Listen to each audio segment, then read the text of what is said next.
Your top stories this evening sponsored by Courts, bringing value home.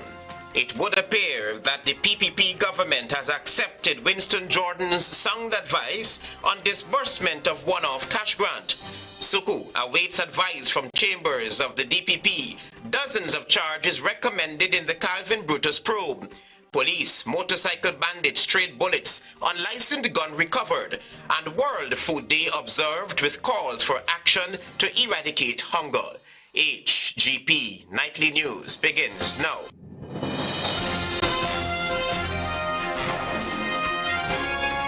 We will begin this evening's broadcast with this clip. Former Minister Winston Jordan. They indeed got problems with this question about household. We are going to be given, as I suggested on Thursday morning on CAMS TV, $100,000 to Guyanese residents. You got a problem. You don't have to have a problem anymore about defining households. That was former Finance Minister Winston Jordan days ago, recommending that the Irfan Ali-led regime abolish plans to distribute a one-off $200,000 cash grant per household and instead implement a cash grant transfer to every eligible Guyanese. It would appear as though the President and his team accepted Mr. Jordan's sound advice. That instead of the one-off cash grant of $200,000 to every household previously announced, my government will now expand this benefit by providing a one-off cash grant of $100,000 to every citizen of Guyana 18 years and above as of the 1st of January 2024, with a simple means of verification being possession of a national valid identification card and or a valid passport. So, fellow Guyanese, this measure is now aimed at reducing the risk, the complexities, the conflict that were previously alluded to. The disbursement, according to the President, will begin early 2025. The President also announced the eradication of tuition fees for all tertiary and vocational training schools across Guyana. That the tuition fees will also be abolished at all government technical and vocational training institutions, including all of the technical institutes, the Guyana Industrial Training Center, the Carnegie School of Home Economics, the Guyana School of Agriculture, all of these. The tuition fees will now be abolished. Following last Thursday's announcement by President Ali, several heavyweights in the political arena highlighted a plethora of challenges the $200,000 cash grant per household could face. In other news, all eyes are now on the chambers of the Director of Public Prosecution as dozens of charges were recommended in the Calvin Brutus probe. More details in this report. After 3 months of an investigation into allegations of financial impropriety leveled against Assistant Police Commissioner Calvin Brutus, the Special Organized Crime Unit SOCO of the Guyana Police Force confirmed it had recommended dozens of charges and is now awaiting the advice of the Director of Public Prosecutions. Head of the Special Organized Crime Unit Assistant Police Commissioner Fazil Karingbaksh, in a statement Wednesday morning to the press, explained that while no criminal charges were recommended against Mr. Brutus following the completion of an initial investigation into certain activities he was allegedly involved in, a more comprehensive investigation was undertaken after the unit received critical information from the Financial Intelligence Unit. As a result of that expansive investigation, it has recommended dozens of charges, and all eyes are now on the chambers of the Director of Public Prosecutions. Back in July, Mr. Brutus was sent on leave to facilitate the investigation into allegations of financial impropriety after reports surfaced that the senior cop reportedly claimed that the more than $46 million that he deposited into one of his bank accounts represented monetary gifts he had received before his wedding in 2023 and during the Christmas season.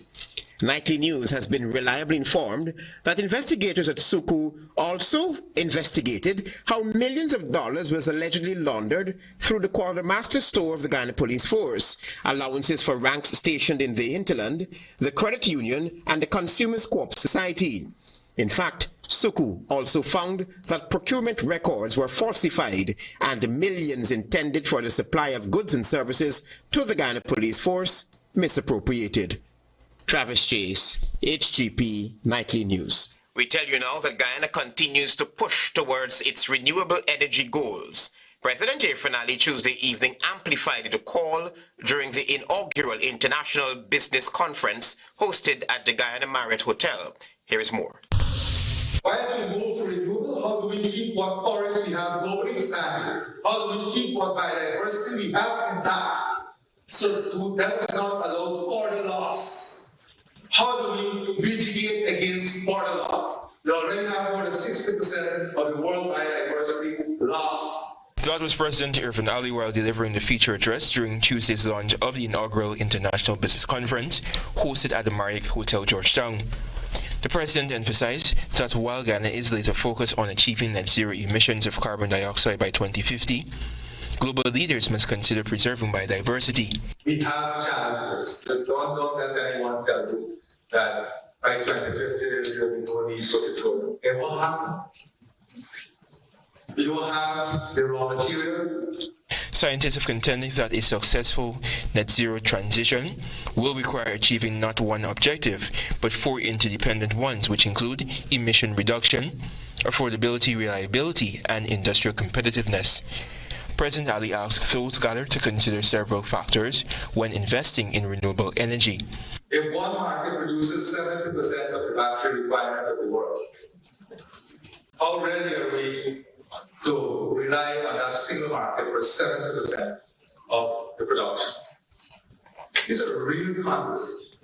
The International Business Conference, IBC, is focused on fostering business relations and facilitating investments between international companies, especially in Guyana and Suriname. Many countries from key sectors such as manufacturing, energy, infrastructure, finance, logistics, agriculture, and technology are participating in the two-day conference, which opened on Wednesday. Antonio De reporting for the HGP Nightly News. Leader of the opposition, Aubrey Norton, has promised Guyanese monthly financial interventions should the People's National Congress reform enter office following the 2025 general and regional elections. More from Daisy Richards. Leader of the opposition Aubrey Norton in Tuesday's special edition of Nation Watch with Mervyn Williams highlighted that Guyanese can look forward to monthly interventions if his party is elected into government come 2025. We're going to give you a cash grant of a particular number. But this cash grant, let's say, will be given to you monthly. Let's say it works out to the 200,000 a month or 150,000 a month.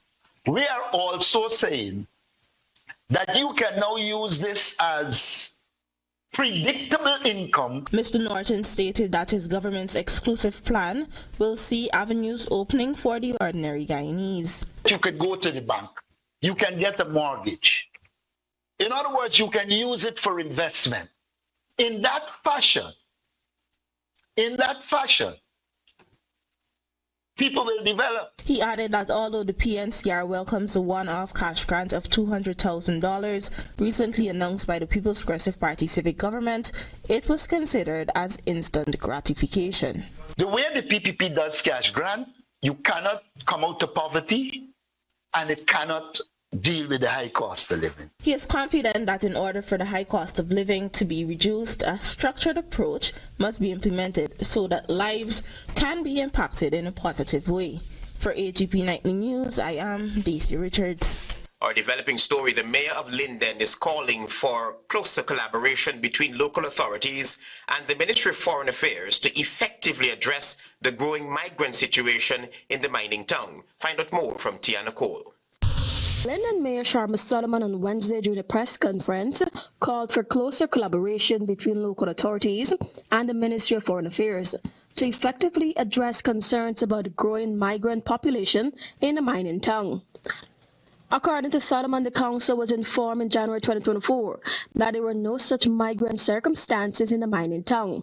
Nevertheless, a week ago, Foreign Affairs Minister Hugh Todd confirmed that there was a growing concern. He said the minister acknowledged such a situation existed, but overlooked the challenges posed by the influx of displaced migrants in the Linden community. Town promotes a compassionate response to this situation, while highlighting the urgent need for collaboration and coordination to ensure that both migrants and local residents are supported. He added that while Lindeners are compassionate, it is important to ensure resources and infrastructure are able to support both the locals and those seeking refuge and displaced individuals. This is a significant challenge that requires a collaborative and coordinated effort in line with our international understanding and obligations. Solomon stressed the importance of the involvement of local stakeholders in the affairs to ensure that the local authorities, non-governmental organizations, and community leaders are all in development of the Compassionate Response Plan. We encourage the minister to work closely with the town. Our leaders are prepared, as we had highlighted matters of these since last year, 2023, the month of December, at the referendum held in Venezuela.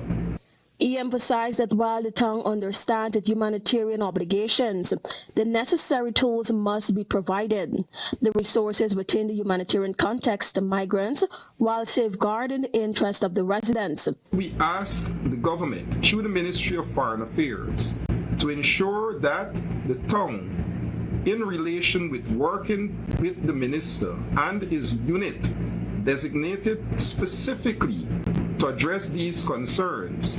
Following public appeals by the mayor of Linden, Sharma Solomon, and other officials, Minister of Foreign Affairs Hugh Todd traveled to the community and met directly with the Venezuelan migrants, while ignoring regional and municipal leaders.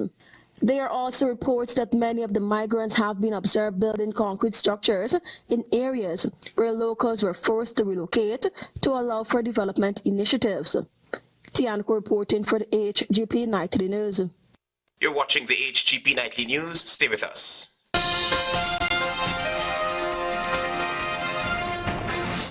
Make home yours every day with Courts. Everything you want. Make home yours anytime with Courts. Oh, yeah, yeah, yeah, yeah. Ooh, get value for your money. Ooh, Courts have the best quality. Home is what you make it. Best prices and good credit. Have it all. Home is what you make it. Top brands, you're sure to get it all. Courts have it all. Courts has what you need to make home yours. You can get it all with easy payment plans using Courts Ready Finance. Courts, make home yours. Welcome to SNL Electrical Inc., where lighting and electrical needs are met with expertise and style. From the latest in electrical lamps to durable cables, circuit breakers, panels, we have it all.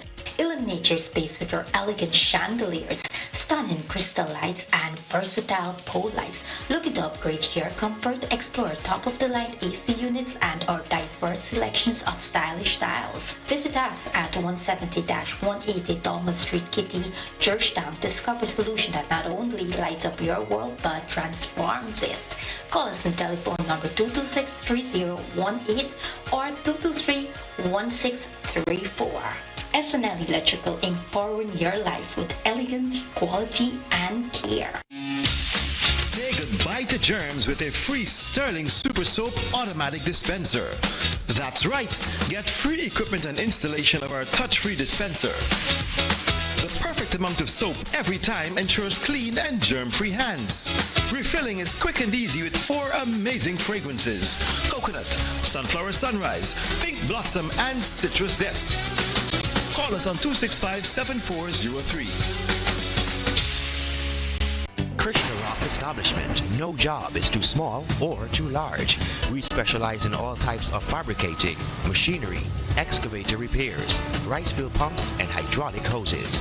Visit us at Lot 113, Block CC Monrepo, East Coast, Demerara, or call 220-9624, 616-9416-7880. At the Commissioner Roth Establishment, no job is too small or too large. Are you passionate about leading? Amir Ahmad, Managing Director of Sheriff Guyana and a host of virtual speakers. Be prepared to implement a new action plan and start leading with renewed passion and commitment. Hosted by Dr. Shanti Prasad, who is on a mission to create influential and impactful leaders. October 25th and 26th at the Royal International Hotel, Mandela Avenue, Georgetown, from 9 a.m. to 4 p.m.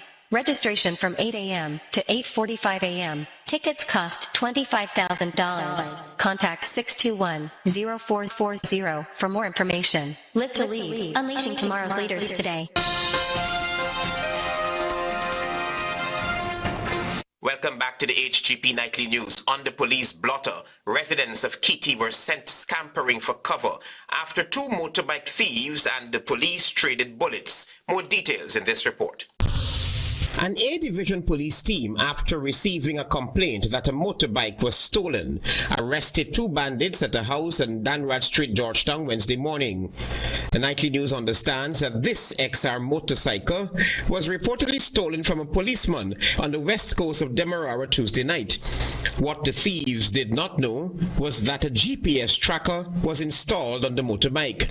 However, the owner of the motorbike, along with the police, tracked the motorbike to this Danrad Street location. When police got there, they spotted the motorbike parked in the yard. Ranks then knocked on the door where the motorbike thieves were asleep and identified themselves as police.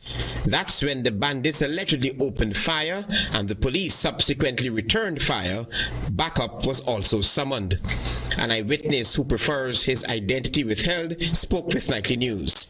I know I went and the police come and ask, they said they're tracking for some bike. I tell them I don't know because no bike is there, the air bike at the club or, you know, different time. I can't really tell if it's here or when I hear a bike. You understand? So they go downstairs and they was checking for the bike. And then I hear bah, bah, bah, and that was it. So the shot was coming from inside or outside? Well, I couldn't really tell. You understand? I didn't even know a shot really being fired in a sense too, because I was bah, bah, bah, bah. Then they shot to the police. When the police said shot being fired, back up, and I said, oh, the guy shoot out. I was on the phone. When backup arrived, police sounded a final warning to the men to surrender. The bike thieves has since been identified as Lloyd Gittins and Dillon Accra. They were eventually placed under arrest and up to news time remained in police custody. An unlicensed gun and an air gun were retrieved by the police. They are being processed for court. Travis Chase, HGP Nightly News. Despite ExxonMobil Guyana completing the laying of the $1 billion pipeline for the Wales Gas to Energy project, the Shadow Minister of Natural Resources continues to sound the alarm regarding the absence of a feasibility study. The story from Antonio Day.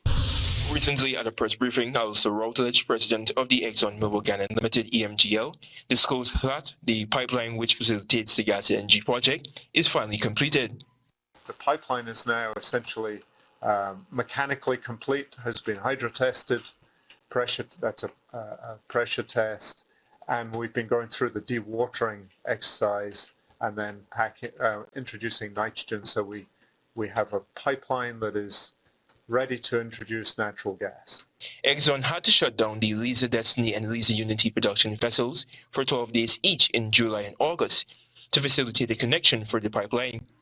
So you recall we had to shut down both of the two FPSOs in order to tie in the risers, these gas risers, to enable the gas export to take place into the gas to energy pipeline. However, Shadow Minister of Natural Resources Sharon Holder frankly told Nightly News that he has no confidence in the viability of the gas to energy project. They are promising that this gas station project will be the savior in terms of electricity and some other things. We're not sure about that because it is the same thing they said about the power ship. The power ship came, billions of dollars invested, and we we're still getting blackouts. Holder expressed that while the pipeline is completed, the intended purposes of the natural gas is completely vague. They completed the pipeline without having a plan to determine what they will do with the gas. That is putting the cart before the horse.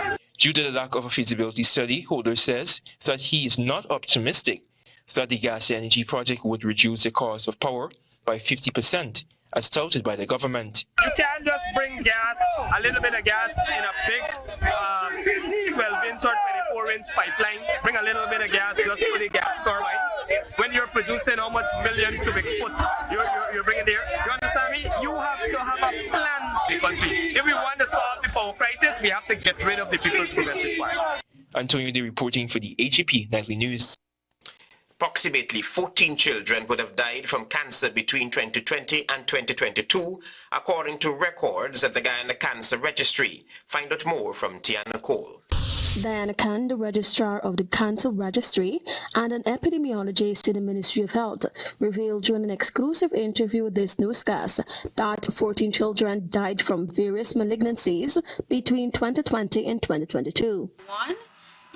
There were 4 cases that were children, and those deaths were 1 colon, 1 leukemia, 1 brain, and 1 abdominal.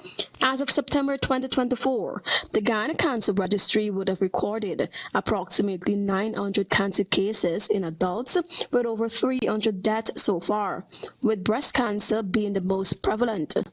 A total of 1,361 cancer cases were reported in 2023, with a mortality rate being 75.2 cases per 1,000 population. The most common cause of cancer-related death is prostate cancer, although breast cancer has the highest incident case rate. The Cancer Registry also reported a 38% increase in cancer cases in 2023 when compared to the previous year.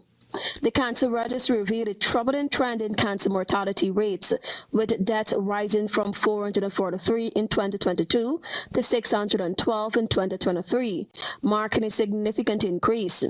Between 2019 and 2020, a total of 565 cancer deaths were recorded. Prostate cancer statistics show fluctuations over the years: 88 deaths in 2020, 81 in 2021, 71 in 2022, and 76 in 2023. Tiana Cole reporting for the HGP Nightly News.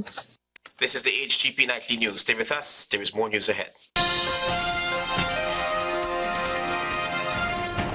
Planning a cleanup? We can help. Sevon's Waste Management skip bins can be provided for home renovation projects, yard cleanup, or construction project. It's simple. Step 1, give us a call. Step 2, we put down the bin. Step 3, load it up with all of your junk. Step 4, we take it away. That's simple. Bins are also available in various sizes, so there is no job that is too big or too small. Call Sevon's Waste Management today at 218-1455. The oil and gas industry is helping to transform safety standards across all sectors of Guyana. The government and industry leaders are pioneering safer offshore oil production with new legislation, updated policies, and state-of-the-art floating production, storage, and offloading vessels. Tropic Construction Solutions, we pride ourselves on being one of the leading distributors of high-quality woven and non-woven geotextile fabric, geotextile tubes, and geogrids for over 15 years in Guyana. We supply reflective vests, sleeves, quality hard hats, and more for your construction needs. We are located in number 2 Village, East Coast Berbice, 1 minute from Palmyra. Our distribution mechanism enables us to offer delivery across the city of Georgetown. Contact us at +5926-284-077 or visit our website at www.tcsgt.com. Make home yours every day with Courts. Everything you want. Make home yours anytime with Courts. For your money, Courts have the best quality. Home is what you make it. Best prices and good credit. Courts have it all. Home is what you make it. Top brands, you're sure to get it all. Courts have it all.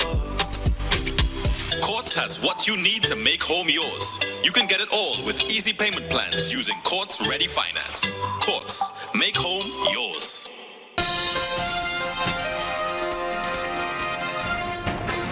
Welcome back to the HGP Nightly News. We tell you now that Destination Guyana is now gearing up to host its second business and investment conference. Stacey Mollison, a prominent advocate for investment opportunities in Guyana, is set to host the second Destination Guyana Now Business and Investment Conference. The event will center around the theme, Engage, Invest, Collaborate, aiming to connect the diaspora with meaningful business perspectives in the region. In an exclusive interview with Nightly News on Tuesday, Mollison shared that her initiative stemmed from her experiences after migrating to the United States at the age of 10. Upon returning to pursue business opportunities, she faced numerous challenges and sought to create a platform that would assist others to easily and successfully navigate these complexities. I started thinking all the people that were in the diaspora that I was talking to about coming to Guyana, doing business in Guyana. It was always like, how do we come in an environment that was resource rich? That we knew that we were coming, we want to do business, we want to invest, but we were coming essentially in a protected environment with somebody who kind of went through the process. Mollison emphasized that this year's conference promises to be impactful, with over 70 foreign investors, entrepreneurs, policymakers, national leaders, C-suite executives, and local business leaders set to participate. Participants will be able to engage in meaningful discussions and explore investment opportunities aimed at fostering sustainable economic growth in Guyana. So we've asked several of these agencies to have folks. We're going to have NIS, so they're also going to have a table. We're going to have the commercial registry. We did reach out for someone from GRA. We're going to have the Small Business Bureau. And then we're going to have Kamal Singh, he from the head of the Private Sector Commission. Focusing on cultivating significant connections to drive collaboration and growth, Mollison highlighted the small group big impact approach. She noted several success stories from the first conference, including attendees who decided to return to Guyana permanently and others who invested in various sectors. For people that set up businesses since then, because what? They actually see someone doing it. And so I tell people the reason I feel confident about this is because we've actually done it down it. There's a real success. I'm not just talking, right? We're doing. And so I keep telling my brothers, and listen, y'all. Discussions will center around real estate, tourism, remigration, economic development, oil and gas, philanthropy, and construction, with participants also engaging in community tours and contribute to local outreach initiatives. The registration fee for foreign participants is $600, while local participants will be charged $400. Additionally, one-day passes and virtual attendance options will be available. The conference is scheduled for October 18 to 21 at the Georgetown Marriott. I am Carice Gonzalez reporting for the HGP Nightly News. The Attorney General, during his address to the Parliamentary Union Assembly, called on the global community to emulate Guyana's low-carbon development strategy model. This story from Tiana Cole. Speaking at the 149th Inter-Parliamentary Union Assembly under the theme, Harnessing Science, Technology and Innovation, STI, for a more peaceful and sustainable future, Attorney General and Minister of Legal Affairs Annie Nandlal urged the international community to adopt Guyana's environmental model. The Attorney General told the Assembly that Guyana has the second highest percentage of forest cover on Earth and one of the lowest deforestation rates since it stores 19.5 gigatons of carbon and sequesters more than 153 million tons annually. Even with our newfound natural resource, oil and gas, it will require less than 20% of sequestered carbon to offset our emissions at maximum output. He added that despite the fact that Guyana is one of the most sustainable forests, the country is investing heavily in alternative renewable energy sources such as wind, solar, hydro, and natural gas. Guyana presents a model for the global community to emulate. Unless we act on these matters swiftly and condignly, then the burdens of science and technology will quickly outstrip their benefits. He stressed that every conceivable facet of human life rotates upon the axis of science, technology, and innovation. Therefore, as one of the most premier decision-making fora, it is incumbent upon parliaments across the globe to harness these concepts for global peace and to advance human progress. The age of information, communication, and technology has transformed the world into a radically different place with unparalleled benefits. Communication is now instantaneous. Physical work has been made appreciably easier and more efficient. Nanla said there is no doubt climate change is upon us. Global warming, rising tides, the increase in hurricanes, tornado, and other harsh weather phenomena are no longer a matter of conjecture. They are now permanent features of our lives. Therefore, environmental preservation and sustainability are matters of the highest priority, the minister reiterated. Tianako reporting for the HGP Nightly News. Scores of Guyanese gathered on Wednesday to observe World Food Day 2024. Caris Gonzalez attended the day's event, which was hosted at the once famous border cricket ground in Georgetown. On October 16, as World Food Day is celebrated annually, citizens gathered at the border cricket ground to commemorate the occasion under the theme, The Right to Food for a Better Life and a Better Future. Minister of Agriculture Zulfikar Mustafa, during his address, stressed the need for action, stating that access to nutritious, safe, and sustainable food is vital for human dignity and lays the groundwork for a brighter future. The right to food is not simply about survival. It is about thriving, it is about surviving, it is about people's well-being.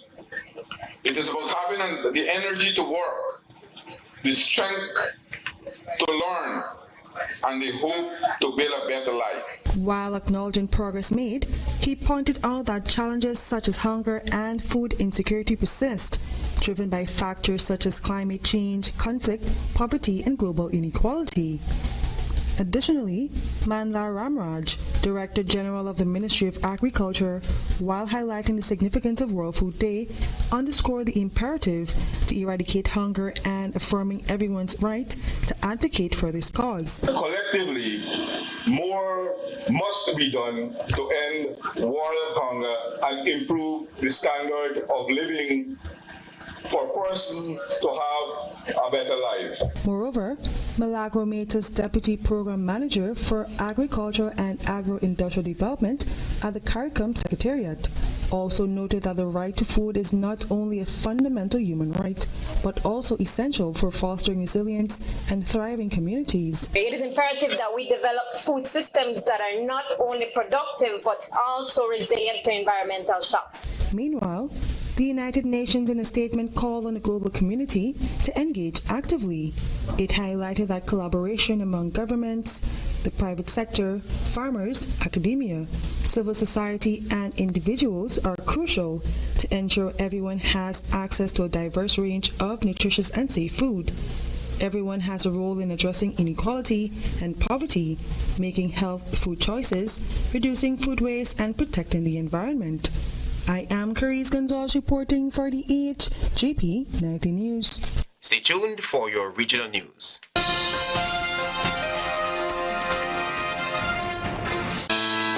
GCOM is currently conducting a national registration exercise. Who can register? Anyone who will be 14 years or older by December 31, 2024 and is a Guyanese citizen by birth, descent, naturalization, or is a citizen from a Commonwealth country living in Guyana for 1 year or more. It is the civic duty and legal responsibility of all persons who meet the eligibility requirements to apply for registration. By doing so, you will be ensuring that you are issued a national identification card and be included in the official lists of electors for future elections, providing you meet all eligibility criteria. This registration exercise will end on November 29, 2024. For further information, contact the GCOM on 225-027729 or visit the website www.gcom.org.gy. Feeling lucky? lucky? With Digicel, you could be one of 4 lucky millionaires. That's right. Digicel is giving away millions. Top up with $1,000 or more, and you will be automatically entered into a draw for a chance to win $1 million weekly. Don't wait. Top up today, and you could be one of Digicel's 4 lucky millionaires. Top up now, and who knows, you might just hit the jackpot with Digicel. Digicel, the network for everyone, everywhere. Visit Gaffur's Tiles and Sanitary Ware Department for stunning designs and the best in wall and floor tiles for your kitchen, bathroom, outdoors, steps, living room, and more. The Tile Department also provides products to clean, polish, and protect your tiles. Tile trims to give your tile area a complete look. Tint sets for both porcelain and ceramic tiles, along with a variety of grout colors. Not forgetting tile paste to lay tiles on wood and concrete surfaces. Our line of products combine the ideal blend of style and innovation and meet the needs of every customer. We stock a vast variety of kitchen sinks, basins and faucets, toilets in a variety of colors and designs, along with every accessory to accentuate. Stylish double-mirrored bathroom cabinets, clear and frosted bathroom doors and enclosures. Remember, for secure customer services, superior quality and competitive prices, it's Gaffur's, the name you can trust.